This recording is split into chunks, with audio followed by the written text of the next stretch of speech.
Hello students, as our chapter 11 that is work and energy of physics has been completed, so today we'll start a new chapter of chemistry that is structure of atom. तो atom जैसे हमने पहले ही पढ़ चुके हैं, atom is the smallest indivisible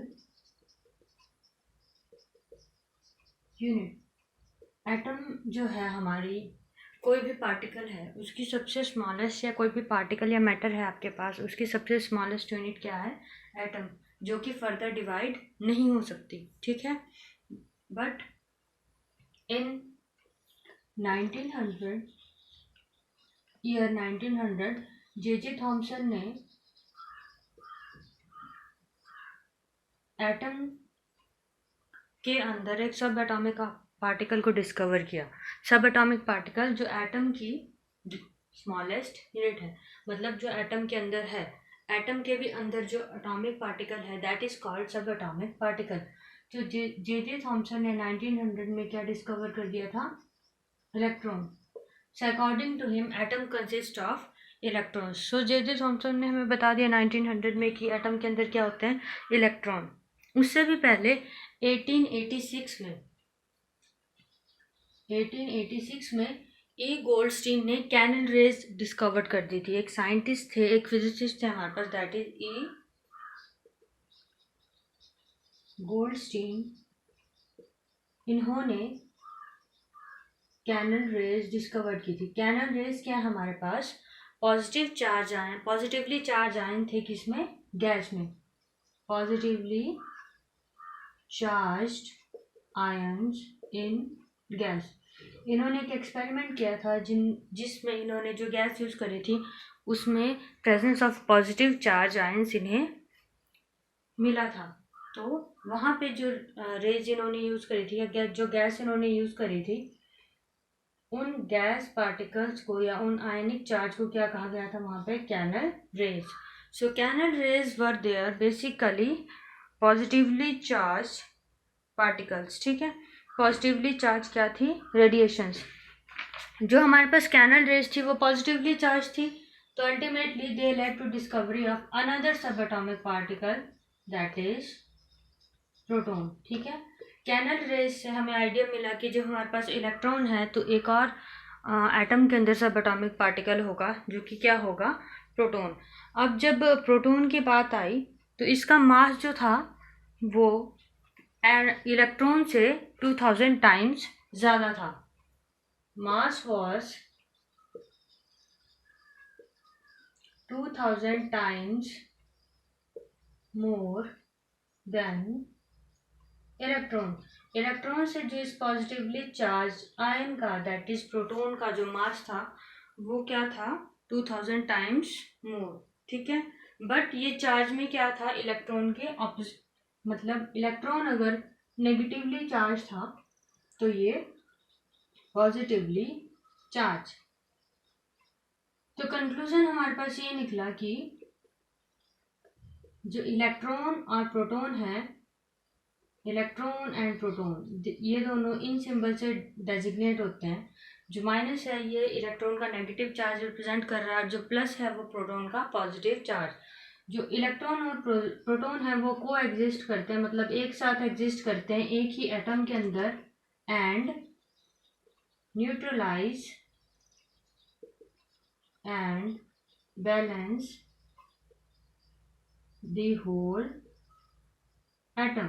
ठीक है, ये दोनों को एडजस्ट करने से क्या होता है? एक तो जो एटम का जो चार्ज है वो क्या रहता है? Neutralise the charge and balance the, और क्या पूरे एटम का जो बैलेंस होता है वो बना के रखते हैं। ठीक है, so in this way a atom can exist with presence of electrons and protons which are subatomic particles in it। ठीक है, तो ये हमारे पास जो बेसिक डिस्कवरी थी before the findings of structure of atom, जो हमारे पास बेसिक डाटा था वो है।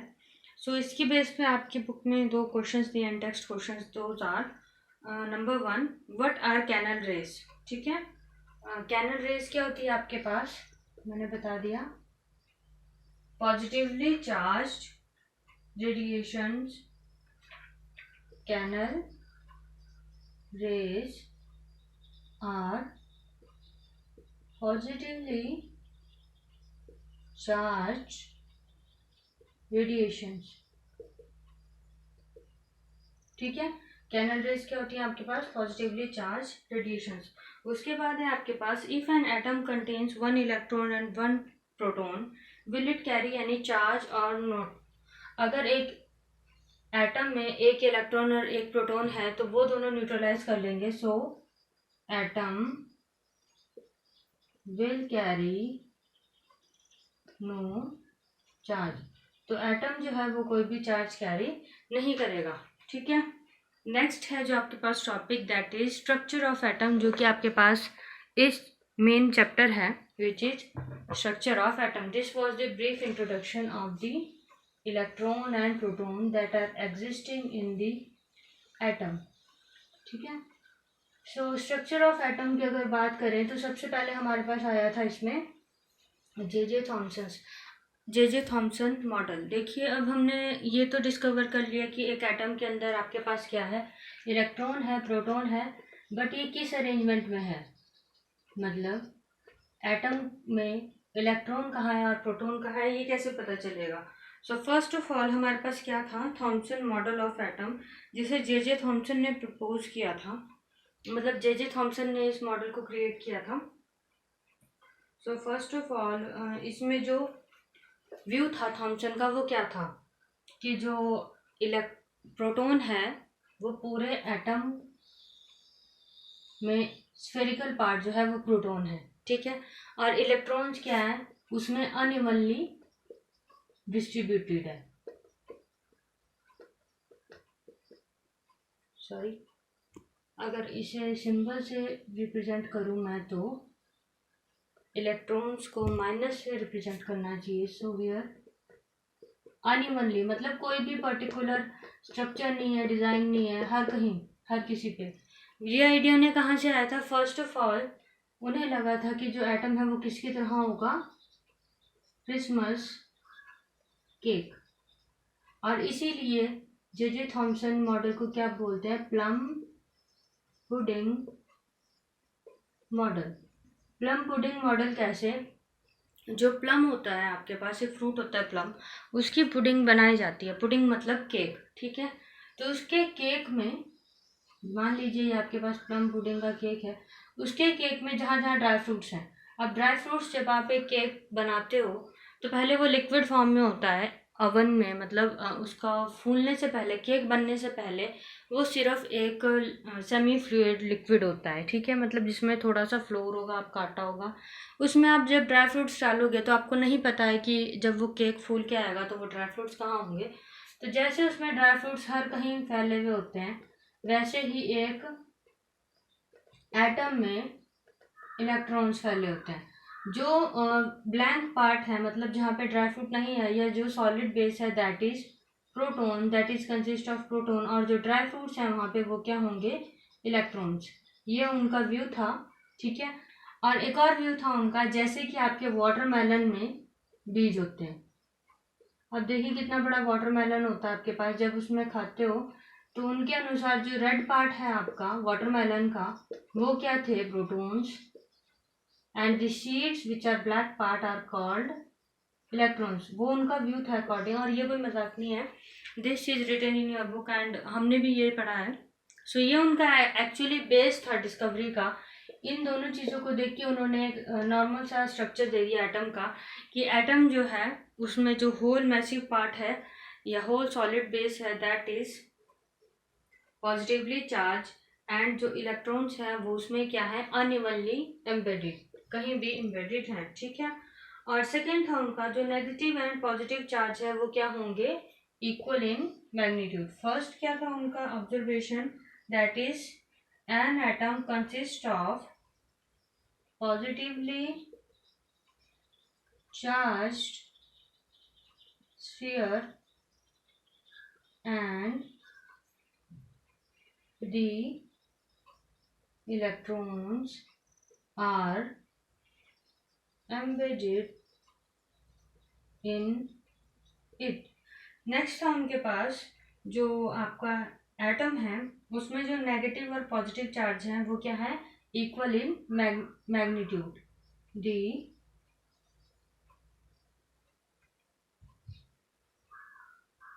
Negative and positive charges are equal in magnitude। ठीक है। सो जो जैसे कि मैंने आपको पहले भी पढ़ा, so the whole atom is electrically neutral.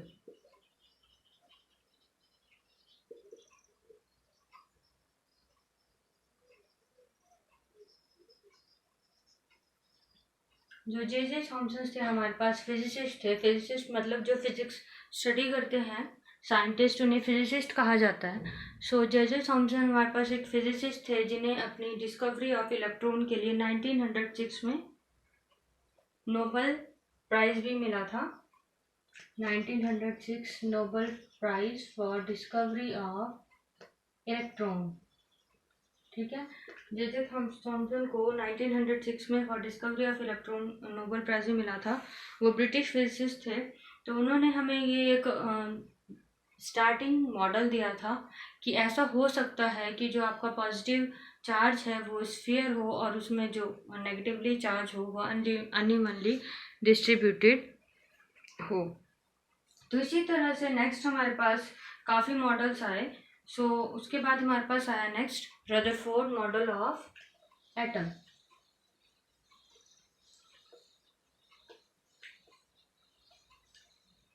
Rutherford ने क्या करा, रदरफोर्ड ने एटम देने से पहले उनका कोई वैसा व्यू नहीं था जैसे जे थॉमसन का था। जे थॉमसन ने तो वैसे ही अपने आसपास की लाइव चीज़ों को देखा और एक पिक्चर को इमेजिन करने की कोशिश करी।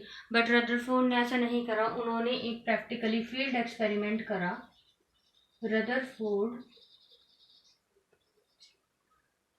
Rutherford's model of atom. तो जो रदरफोर्ड थे हमारे पास, ये भी हमारे पास फिजिसिस्ट हैं एक, मतलब इन्होंने भी फिजिक्स में स्टडी किया। He is known as father of nuclear physics. Nuclear physics क्या है हमारे पास, जो एटॉमिक पार्टिकल से रिलेटेड फिजिक्स है जिसमें हम एटॉमिक पार्टिकल के प्रॉपर्टीज बिहेवियर पढ़ते हैं, that is called nuclear physics. So Rutherford हमारे पास अगेन एक फिजिसिस्ट थे जो कि फादर ऑफ न्यूक्लियर फिजिक्स हैं। इन्हें डिस्कवरी ऑफ न्यूक्लियस के लिए, radio activity and discovery of nucleus, इन्होंने क्या किया था, न्यूक्लियस और रेडियो एक्टिविटी आप आगे पढ़ोगे, न्यूक्लियस एंड रेडियो एक्टिविटी के लिए इन्हें नोबेल प्राइज मिला है। नोबेल प्राइज जो है एक हाईएस्ट प्रेस्टिजियस अवार्ड होता है। बेसिकली जो भी आपका ऐसी डिस्कवरीज करने के लिए जो सोसाइटी में या फिर ह्यूमैनिटी के लिए काफ़ी इम्पोर्टेंस या फिर काफ़ी यूज़फुल हो सकती हैं, उन सभी डिस्कवरीज के लिए जो नोबेल प्राइज़ दिया जाता है साइंटिस्ट को। बेसिकली ये पहले साइंसेस में दिया जाता था बट अब इसकी फील्ड बढ़ती जा रही है। सो जो आपके रदरफोर्ड हैं that is father of nuclear physics. So अब इनका मॉडल ऑफ एटम पढ़ते हैं। तो इन्होंने क्या किया था, एक इन्होंने गोल्ड फॉइल ली थी, मतलब गोल्ड की एक पतली सी शीट ली इन्होंने एक गोल्ड की पतली सी शीट ली और जो मैंने आपको बताया था कैनल रेज, उसी तरह की एक रे ली इन्होंने, दैट इज अल्फा पार्टिकल रे। ठीक है। अल्फा पार्टिकल रे में क्या थे आपके पास, हीलियम आयंस। हीलियम जो है एलिमेंट आपने पढ़ा है अभी हमने, जो बेसिक एलिमेंट है केमिस्ट्री का, हीलियम गैस है एक, उसमें जैसे आपके गैस में positively charge ion canal rays हैं वैसे ही इसमें है। तो इसमें जो रेज है that is of alpha particles. So इन्होंने जो रे है अल्फा पार्टिकल की उसे इस पे फॉल करवाया। ठीक है। इस फॉल पे जो अल्फा पार्टिकल रे है, alpha particle rays of helium ions, doubly charge helium ions. ठीक है। डबल चार्ज चाहिए, मतलब 2 नेगेटिव चार्जेस होंगे इस पे, डबली चार्ज हीलियम आयन को इस पे इन्होंने फॉल करवाया। तो इन्होंने देखा कि कुछ पार्टिकल्स जो हैं वो कुछ रेज जो हैं वो डायरेक्ट क्रॉस हो गई, ठीक है। कुछ रेज कुछ एंगल पे डिफ्लेक्ट हुई, माइनर एंगल्स पे, और कुछ रेज हैं जो 190 डिग्री पे वापस आ गई, 180 डिग्री पे वापस आ गई, ठीक है। अब ये क्यों हुआ, ये बड़ा अजीब था, क्योंकि जो इन्होंने शीट ली थी वो बहुत ही पतली ली थी। ये ऑलमोस्ट ऐसा था जैसे कि आप टिश्यू पेपर पे एक स्टोन थ्रो करते हो और वो छिटक के आपके पास वापस आ जाए।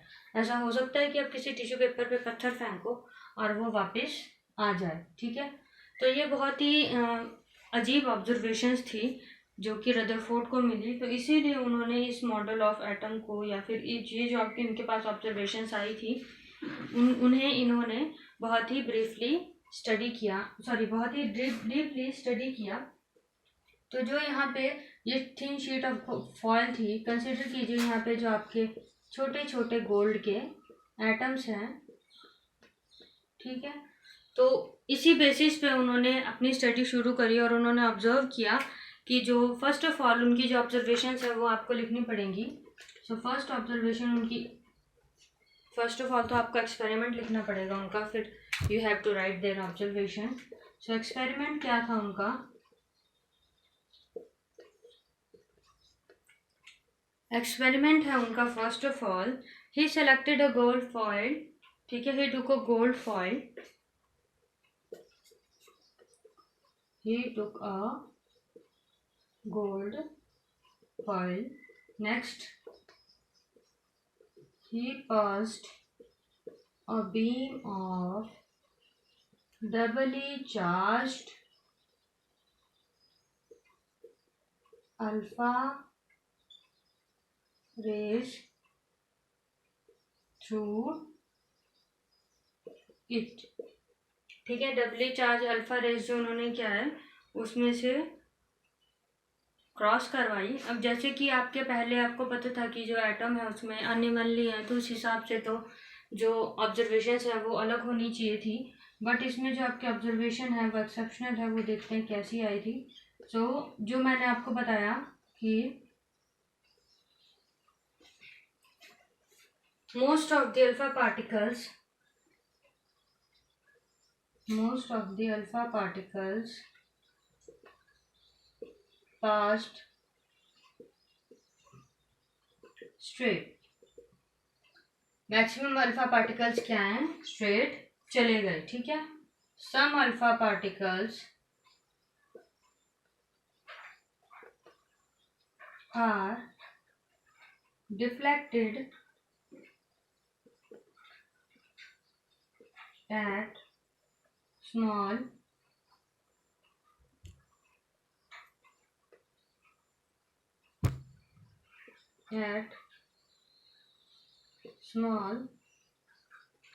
angles, ठीक है। and surprisingly out of 1200 particles some were deflected back at an angle of 180 degree, ठीक है। ये एक्सपेरिमेंट आपकी बुक में एक एग्जांपल है, उससे इजीली हो जाएगा। देखिए, ये ऐसा था कि जैसे आप एक दीवार में पहले पत्थर फेंक रहे हो, ठीक है। जनरली ऐसा होगा वो पत्थर सारे क्या टकरा के वापिस आ जाएंगे और आपको उनकी आवाज़ें भी सुनने को मिलेगी। बट यहाँ पे आपके पास दीवार थी, बट पत्थर टकरा के वापिस नहीं आ रहे थे। कुछ पत्थर जो है आगे जा रहे थे, कुछ किसी एंगल पे डिफ्रैक्ट हो रहे थे और कुछ वापस आ रहे थे। ये ऐसा था जैसे कि उस दीवार में कहीं छेद हो गया हो, ठीक है। कैसा था, जैसे उस दीवार में छेद हो गया हो, या फिर उस दीवार की जगह आपने कोई सिंपल तार लगाई हो जिसमें बीच में खाली स्पेस है, ठीक है। तो ये जो ऑब्जर्वेशन था इस एक्सपेरिमेंट का, वो बहुत ही ड्रास्टिक था, वो बहुत ही चेंज था। जो अब तक आपने कंसिडर किया था कि जो इलेक्ट्रॉन्स हैं वो एक एटम में ऐसे डिस्ट्रीब्यूटेड होंगे जैसे कि एक वाटरमेलन में seeds. So these observation were contrasting to that अब हम इन जो ऑब्जर्वेशन है वो कैसे कंट्रास्टिंग थी, कैसे अलग थी, इसके बारे में नेक्स्ट लेक्चर में पढ़ेंगे, because after this you have to write the conclusion and the postulate and drawback of Rutherford model. So for today this is all. Thank you.